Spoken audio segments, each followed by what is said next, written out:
Assalamualaikum warahmatullahi wabarakatuh. Saya Muhammad Farzadiansah ingin menjelaskan tentang UTS interaksi manusia dan komputer. Untuk soal pertama, jelaskan bagaimana prinsip dasar HCI dapat membantu memperbaiki pengalaman pengguna aplikasi tersebut.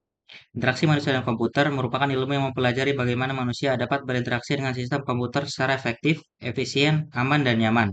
Dalam kasus aplikasi e-commerce, perusahaan retail baju Yas terdapat berbagai permasalahan seperti tampilan rumit, tombol navigasi tidak konsisten, dan waktu loading yang lama.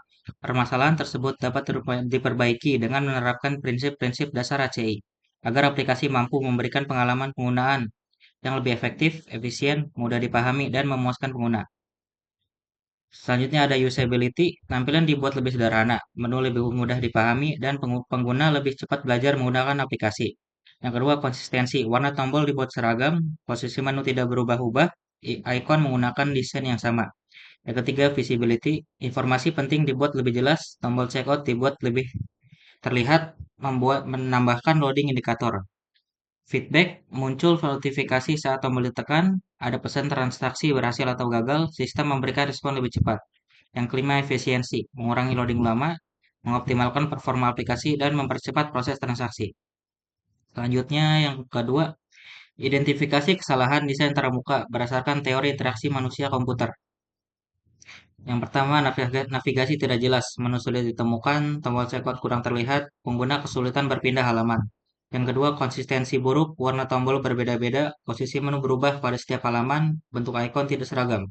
Yang ketiga, kurangnya feedback sistem, tidak ada notifikasi saat tombol ditekan, tidak ada informasi proses transaksi, pengguna tidak mengetahui transaksi berhasil atau gagal. Yang keempat, tampilan terlalu rumit, terlalu banyak warna dan elemen, informasi terlalu padat, layout kurang rapi.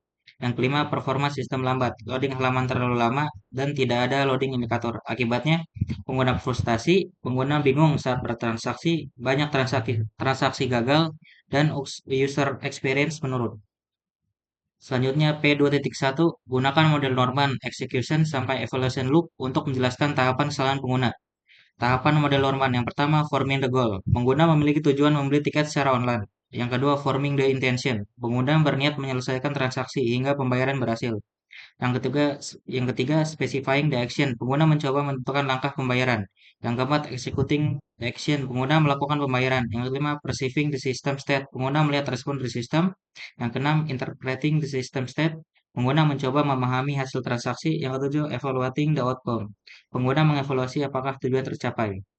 Selanjutnya, P2.2, berikan rekomendasi perbaikan interaksi berdasarkan hasil analisis.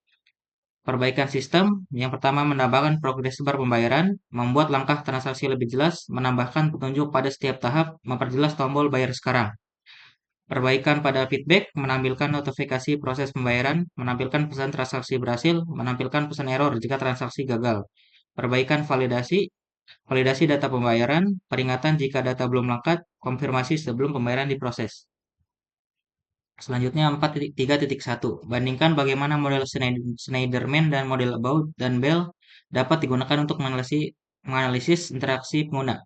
Pada model Schneiderman, fokusnya desain terbuka, usability system, kemudahan penggunaan. Kelebihannya mudah diterapkan pada GUI, membantu mengurangi kesalahan pengguna, membuat navigasi lebih sederhana. Pada model About dan Bell, fokusnya komunikasi antar user dan sistem, proses input dan output, analisis interaksi pengguna. Kelebihannya membantu memahami alur komunikasi sistem dan menganalisis proses interaksi lebih detail. 4.3.2, P3.2, tentukan model mana yang lebih tepat dan mengapa. Model yang lebih tepat adalah model Slenderman. Alasannya, fokus pada usability model Slenderman berfokus pada kemudahan penggunaan sistem sehingga cocok untuk aplikasi stakeholder. Kedua, membantu mengurangi kesalahan pengguna prinsip seperti konsistensi dan error prevention. Membantu pengguna menghindari kesalahan saat memesan makanan atau melakukan pembayaran. Yang ketiga, navigasi lebih sederhana. Pengguna dapat memahami alur pemesanan dengan lebih cepat tanpa bantuan staf. Yang keempat, feedback sistem lebih jelas. Sistem dapat memberikan respons seperti notifikasi pesanan berhasil atau konfirmasi pembayaran. Yang kelima, meningkatkan efisiensi pelayanan dengan desain yang sederhana dan mudah dipahami. Proses pemesanan menjadi lebih cepat dan efisien. Selanjutnya P4.1, bagaimana jelaskan pelanggaran prinsip GUI yang terjadi, konsistensi, feedback, visibility, dan simplicity. Pelanggaran GUI pada aplikasi e-wallet yang pertama konsistensi, yaitu icon dan warnanya tidak seragam. tata letak yang berubah-ubah. Yang kedua, visibility, informasi penting sulit ditemukan, dan tombol kurang kurang terlihat jelas. Yang ketiga, feedback, tidak ada respon saat tombol ditekan, dan pengguna tidak mengetahui proses berhasil atau gagal. Yang keempat, simplicity, tampilan terlalu ramai, terlalu banyak warna dan elemen. P4.2, buat sketsa gambar perbaikan antarmuka dengan menerapkan prinsip UI yang baik untuk aplikasi kesehatan. Yang pertama, konsistensi. Warna, ikon, dan tombol dibuat seragam pada setiap halaman. Menu navigasi bawah menggunakan isi yang sama agar mudah dikenali pengguna. Yang kedua, visibility. Tombol mulai dibuat lebih menonjol. Ukuran teks dan ikon diperjelas agar mudah dibaca. Search bar dibuat lebih terlihat sehingga pengguna mudah mencari fitur. Yang ketiga, feedback. Saat tombol ditekan, muncul efek perubahan warna atau animasi. Setelah memilih mood atau melakukan tes, muncul notifikasi bahwa proses berhasil dilakukan. Yang keempat, simplicity. Mengurangi warna dan elemen yang berlebihan. Tata letak dibuat lebih rapi dan sederhana agar pengguna tidak bingung. Untuk contoh aplikasinya ada di sebelah kanan.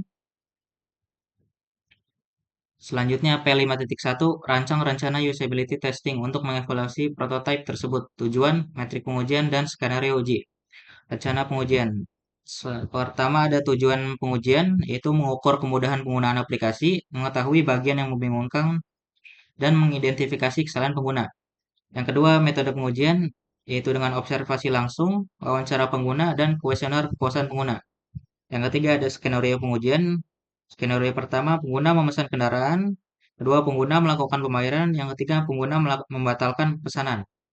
Selanjutnya, metrik pengujian diuji efektivitasnya, efisiensinya, error rate, dan satisfaction. Selanjutnya, P5.2, jelaskan saran perbaikan iteratif dari prototipe aplikasi tersebut. Saran perbaikan prototipe. Yang pertama, memperjelas alur input, membuat langkah pemesanan lebih terstruktur, dan menambahkan progres indikator. Yang kedua, menambahkan feedback, notifikasi pesanan berhasil, dan informasi status pemesanan. Yang ketiga, menyederhanakan tampilan, mengurangi elemen tidak penting, dan membuat layout lebih rapi. Yang keempat, validasi input, peringatan jika data belum lengkap, dan konfirmasi sebelum transaksi. Yang kelima, pengujian berulang, melakukan usability testing kembali, dan memperbaiki sistem berdasarkan feedback pengguna. Itu saja dari saya, kurang lebihnya mohon maaf. Terima kasih.